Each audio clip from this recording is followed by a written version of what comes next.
Welcome to The Last Breakfast. Please enjoy the video. You start by confirming prerequisites. Your router has an available LAN port, and you have a Cat5e or Cat6 Ethernet cable.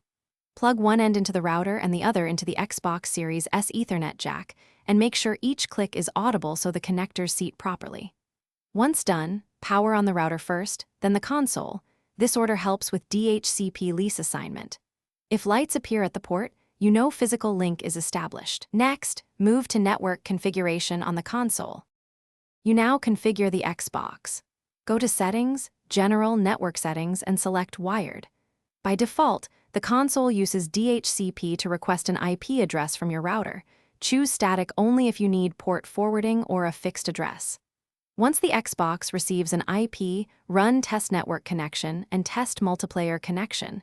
These checks validate latency, packet loss, and NAT type. If results show good speeds and open or moderate NAT, you're ready to download updates and play with minimal lag. Finish by installing any system updates and restarting the Xbox to ensure network changes apply.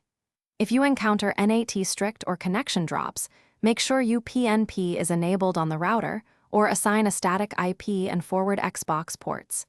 88 UDP, 3074 UDP/TCP, 53 UDP, 80 TCP. If issues persist, swap to a different Ethernet cable or LAN port and power cycle both router and console. This clears lease and link problems.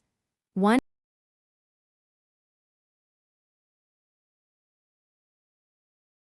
Thanks for watching. If this was helpful, leave a like and consider subscribing. See you next time.